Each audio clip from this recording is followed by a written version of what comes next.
Can I tell you something that almost nobody talks about after the age of 65? It's not heart disease, and it's not diabetes.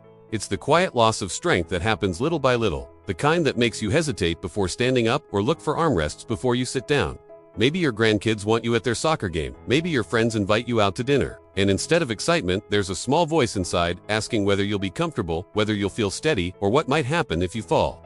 If you've ever felt that way, you are not weak and you are not alone.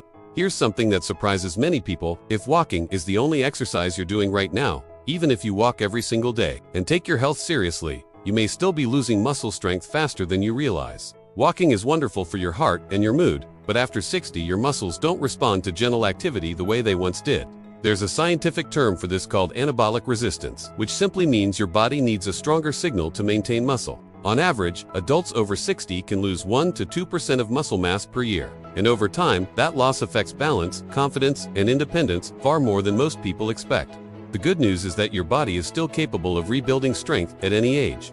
It simply needs the right kind of challenge. Today, I want to show you 3 simple movements that send a clear message to your muscles saying we still need you. Stay strong. These exercises require no gym, no equipment, and no complicated routines.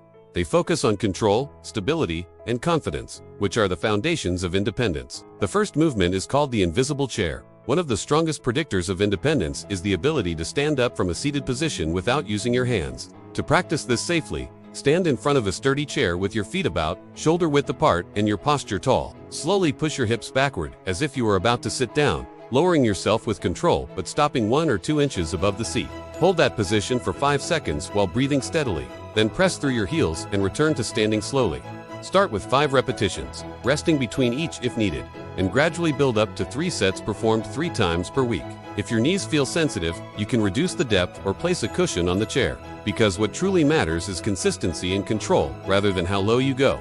The second movement focuses on upper body strength, which becomes extremely important after 65, not for appearance but for protection. Being able to push yourself up from a surface, steady yourself on a railing, or control your body weight during a stumble can make a major difference in preventing injury. To perform the counter push-up, stand facing a sturdy kitchen counter or solid table and place your hands shoulder-width apart on the edge. Step your feet back so your body forms a gentle diagonal line from shoulders to heels. Slowly bend your elbows and lower your chest toward the counter over a count of 3. Pause briefly, and then press back up smoothly. Begin with 8 to 10 repetitions and complete 2 to 3 sets, about 3 times per week. If the movement feels too easy, step slightly farther back, and if it feels too challenging, step closer. The key is moving slowly and maintaining control, because controlled movement strengthens not only your muscles but also the communication between your brain and body that keeps you steady. The third movement may be the most important because most falls occur backward or sideways rather than forward. Yet most daily activities train us only to move forward. The step back lunge gently teaches your body how to stabilize in that backward direction. Stand beside a sturdy chair or counter with one hand lightly touching it for balance. Step 1. Foot straight back while keeping your torso upright. Bend your front knee slightly as you lower your body a few inches. Hold briefly, and then push through your front foot to return to standing before switching sides. Start with 6 repetitions per leg and complete 2 rounds 2 to 3 times per week. The motion does not need to be deep. What matters is steady, controlled movement that strengthens your glutes, hamstrings, and stabilizing muscles while improving your body's awareness of position in space. Before beginning any new exercise routine, especially if you have had recent surgery, joint replacement, severe arthritis pain, dizziness, or neurological conditions, it is important to consult your healthcare provider. For most people, these movements are safe when performed slowly and with support nearby. Remember to use a chair or counter. Start small and focus on quality rather than speed. Mild muscle fatigue is normal, but sharp pain is not, so always listen to your body. Let me leave you with this thought.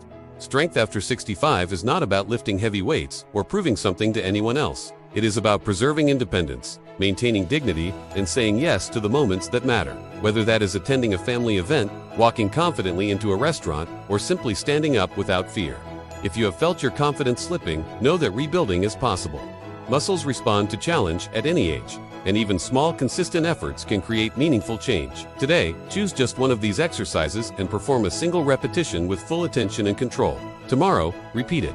Over time, those small actions accumulate into strength, and strength builds confidence, and confidence restores freedom. You are not too old to become stronger, and you are not too late to begin. Your body is listening, and it is ready to respond when you give it the right signal.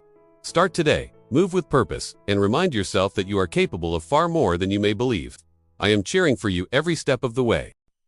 Thank you so much for watching this video. If you found this content valuable, I'd appreciate it if you could like and subscribe to the channel. Subscribe to stay updated with our latest videos and content. Thanks for your support, and we'll see you in the next one.